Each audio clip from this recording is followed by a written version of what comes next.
خوش آمدید کہتے ہیں آپ کو علماء کرام تشریف فرمائے. وقت بڑا محدود ہے, اس میں کوئی تمہید نہیں. مفتی عامر صاحب آپ سے آغاز کرتے ہیں. حضرت علی کے حوالے سے بات ہو رہی تھی تو آپ نے ربط بتایا کہ حضرت علی اور قرآن پاک کے حوالے سے. تو میں چاہوں گا کہ ظاہر اب مناسبتیں ہی مناسبتیں ہیں. شب قدر, ممکنہ شب قدر, مہینہ نزول قرآن کا, شب شہادت علی, اور آپ نے جو ربط بتایا اس عنوان سے فرمائیے گا.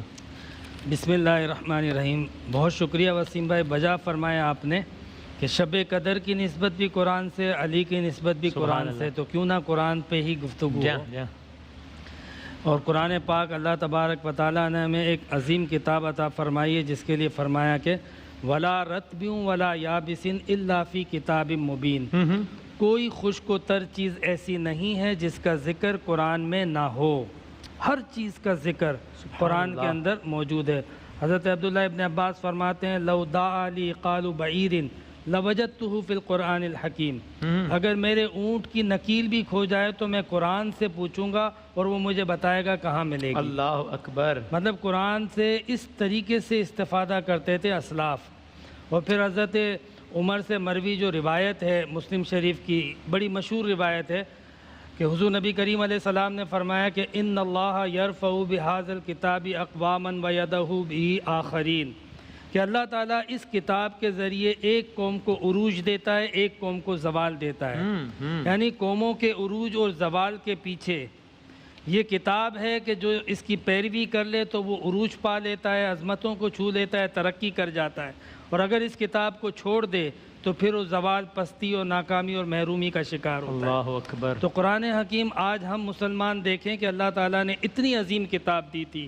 نہ صرف یہ کہ ہم اس سے روشنی حاصل کرتے اور دوسروں کو بھی اس کی روشنی سے فیضیاب کرتے, الٹا ہم خود اندھیروں میں بھٹک رہے ہیں اس کے باوجود کہ قرآن موجود ہے. اللہ اکبر. مطلب ہمارے لیے ایک بہت بڑا المیہ ہے کہ آج ہم اگر کتاب اللہ کو اپنا لیں اپنے نظام میں, اپنی زندگی میں, اپنی ریاست میں, اپنے قانون میں, اپنے معاملات میں, اپنے اخلاق میں, ہماری سمجھو کہ پوری قوم کی تقدیر بدل جائے گی. سبحان اللہ.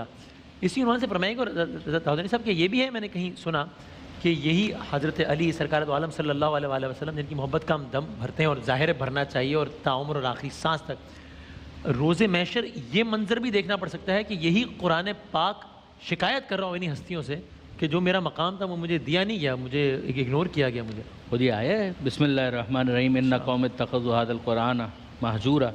یہ ایسا نہ ہو کہ یہ مہجور ہونے کی, ہجران قرآن کے قرآن مجید کو ترک کر دیا گیا, اس حوالے سے خود قرآن مجید بھی شکایت کرے اور حضور صلی اللہ علیہ وآلہ وسلم بھی شکایت فرمائے. اللہ اکبر. میں آپ کی خدمت میں عرض کروں اگر گنجائش ہو کہ مولا کا جو وصیت نامہ ہے جس کا بٹوین دا لائنز میں نے کئی مرتبہ ڈسکشن میں تذکرہ کیا تھا, وہ ہمیں ملتا ہے. کئی چیزوں کو امیر المومنین نے ہائی لائٹ کیا, جس کے اندر یہ کہا کہ اللہ سے ڈرتے رہنا, اللہ سے ڈرتے رہنا. یتیموں کے بارے میں ایسا نہ ہو کہ تمہارے سامنے وہ بھوکے رہ جائیں, تمہارے پیٹ بھرے ہوئے ہوں, ایسا نہ ہو کہ وہ تمہاری موجودگی میں ضائع ہو جائیں.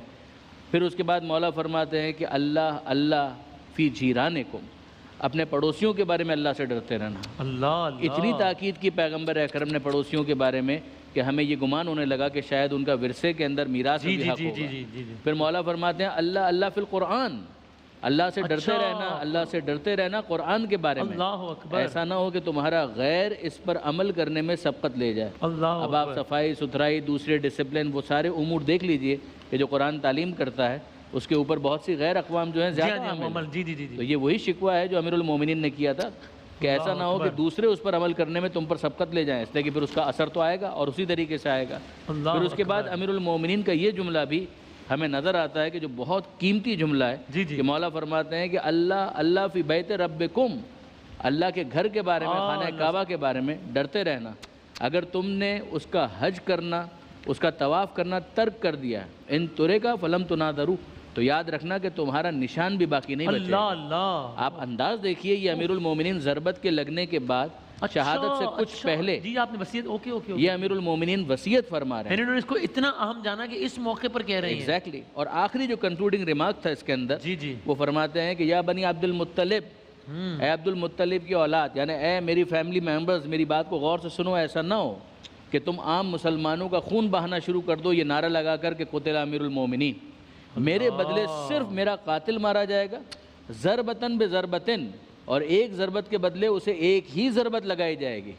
اور پھر مولا یہ فرماتے ہیں کہ یاد رکھنا کہ قتل بھی اگر ہو جاتا ہے تو اس کے بعد بھی اس کا مصلح مت کرنا، یعنی اس کے اعضاء و جوارح کو قطع مت کرنا، اس لیے کہ میں نے اللہ کے رسول سے سنا ہے کہ ایاکم والمصلح، کہ تمہارے لیے نامناسب ہے، سزاوار نہیں، جائز نہیں کہ تم کسی کا مصلح کرو چاہے وہ کاٹنے والا کتا ہی۔ اللہ اکبر، اللہ اکبر۔ آپ کنکلوڈ کیجئے گا مفتی صاحب۔ بسم اللہ الرحمن الرحیم، صلی اللہ علیہ وآلہ وصحبہ وبارک وسلم۔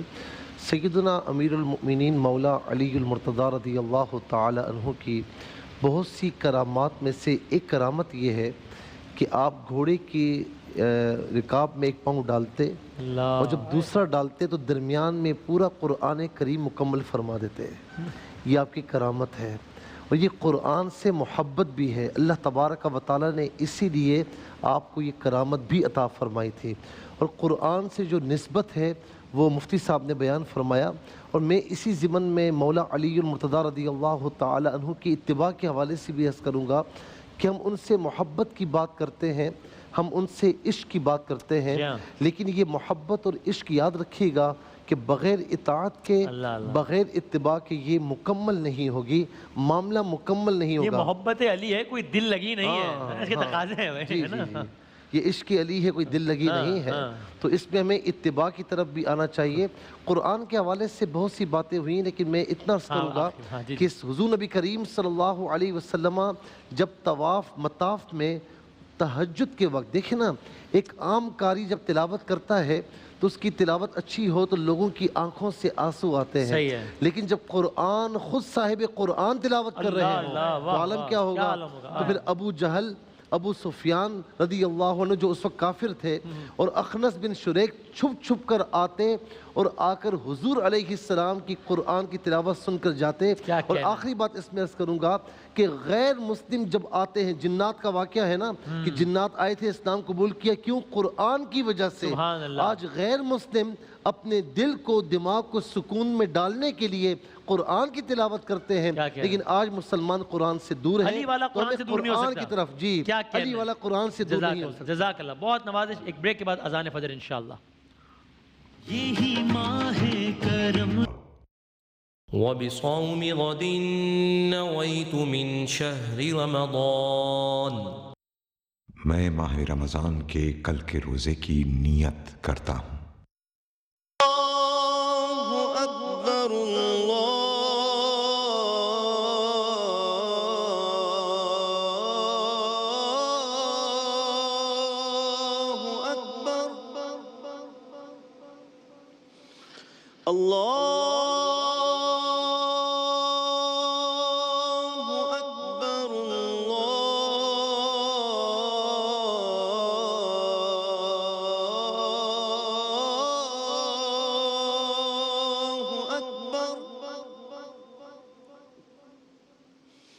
أشهد أن لا إله إلا الله،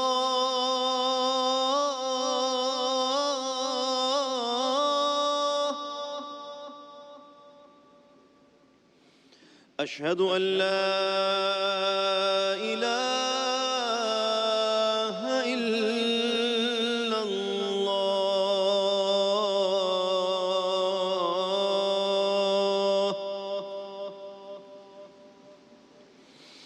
أشهد أن محمد رسول الله،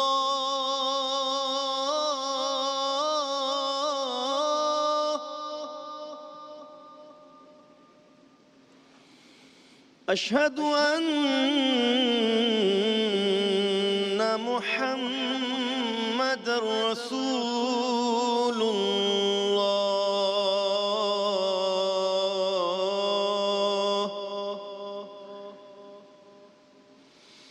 حي على الصلاة،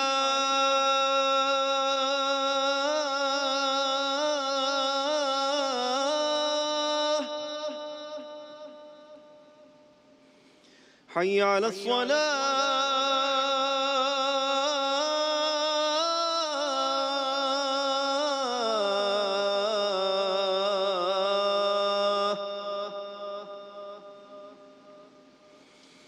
حي على الفلاح،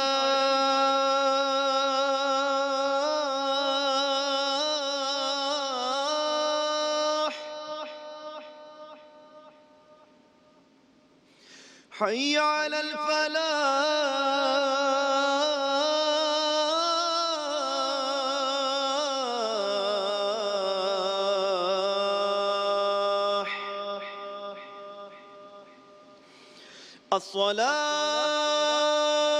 الصلاة خير من النوم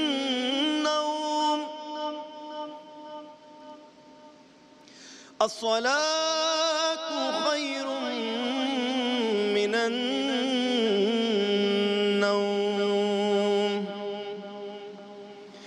الله أكبر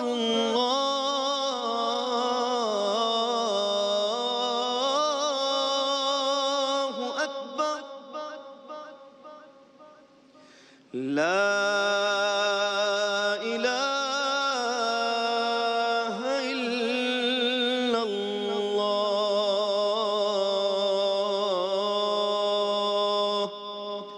اللهم صل على سيدنا محمد وعلى آل سيدنا محمد وبارك وسلم اللهم رب هذه الدعوة التامة والصلاة القائمة آت سيدنا محمد الوسيلة والفضيلة والدرجة الرفيعة وابعثه مقاما محمودا الذي وعدته وارزقنا شفاعته يوم القيامة إنك لا تخلف الميعاد وصلى الله تعالى على خير خلقه سيدنا مولانا محمد وآله وصحبه أجمعين برحمتك يا أرحم الراحمين. جزاک اللہ جناب محمود حسن اشرفی صاحب، بہت نوازش. تمام نعت خواں حضرات نے آج کی محفل کی رونقوں میں خوب اضافہ کیا. الحمدللہ روزانہ نشریات کی رونق ہوتے ہیں آپ لوگ، اور بہت سارے لوگوں نے دعاؤں کا کہا ہے. میں سب سے پہلے تو گزارش کروں گا آپ سب لوگوں سے کہ ہمارا جتنا بھی سٹاف ہے جو اتنے ہی زبردست طریقے سے آپ یقین جانیے کہ اپنی ڈیوٹیز بھی انجام دے رہے ہیں اور ساتھ ہی عبادت بھی کر رہے ہیں. کاش آپ بھی کیمرے کے پیچھے کے مناظر اگر دیکھ پاتے تو یہ نعت خوانوں کے ساتھ نعتیں بھی پڑھ رہے ہوتے ہیں، جب ہم قصہ کر رہے ہوتے ہیں تو قصے کو بھی سن رہے ہوتے ہیں، تلاوت کلام پاک کا بھی لطف لے رہے ہوتے ہیں، پھر نماز بھی ادا کر رہے ہوتے ہیں یہیں پہ سیٹ پہ. الحمدللہ اپنا کام بھی کر رہے ہیں اور سب عبادت بھی کر رہے ہیں. تو اللہ تعالیٰ سب کی عبادتیں قبول فرمائے انشاءاللہ، سب کی ایک کاوشیں قبول فرمائے. آپ نے ہمارے پورے سٹاف کے لیے، آپ ان کے اہل خانہ کے لیے بہت دعا کیجیے گا کہ اللہ تعالیٰ سب کے لیے ہر اعتبار سے خیر کا معاملہ فرمائے انشاءاللہ. جناب خانم طیبہ بخاری صاحبہ کی طبیعت ناساز ہے، ان کے لیے دعا کیجیے گا. نوین صاحبہ نے، سدرہ صاحبہ نے، عظمیٰ صاحبہ نے اپنی والدہ کی صحت یابی کے لیے بہت دعاؤں کو کہا ہے. میرے والدین کو اپنی دعاؤں میں آپ یاد رکھیے گا. مامی ہیں میری زبیدہ صاحبہ جو کہ اس وقت ابھی بھی کورونا سے لڑ رہی ہیں اور وینٹیلیٹر پر ہیں، اور پورا خاندان ہمارا کسی اچھی خبر کا انتظار کر رہا ہے. اللہ تعالیٰ کرم فرمائے انشاءاللہ. ہمارے امین بھائی علیل ہیں، اور آج جو ہماری ARY فیملی ہے ان کی بھی ایک بزرگ خاتون کی مناسبت سے آج کے دن، تو ان کے لیے بھی آپ پلیز دعا کیجیے گا. تو اللہ تعالیٰ سے بس آخر میں یہ دعا ہے کہ جن جن لوگوں کے یہاں نام لیے گئے یا نام اگر نہیں بھی لیا جا سکے کسی بھی وجہ سے، تو اللہ تعالیٰ ان سب کے لیے خیر فرمائے انشاءاللہ. اختتام کرتے ہیں. وَظَنُّونِي إِذْ ذَهَبَ مُغَاضِبًا فَظَنَّا أَن لَّن نَّقْدِرَ عَلَيْهِ فَنَادَىٰ فِي الظُّلُمَاتِ اللَّا إِلَٰهَ إِلَّا أَنتَ سُبْحَانَكَ إِنِّي كُنتُ مِنَ الظَّالِمِينَ فَاسْتَجَبْنَا لَهُ وَنَجَّيْنَاهُ مِنَ الْغَمِّ وَكَذَٰلِكَ نُنجِي الْمُؤْمِنِينَ. انشاءاللہ بشرط صحت و سلامتی و زندگی 2:30 اور آپ سے ملاقات ہوتی ہے انشاءاللہ 21 رمضان المبارک کے اعتبار سے خصوصی نشریات میں. اللہم العن قتلۃ امیر المؤمنین. یہی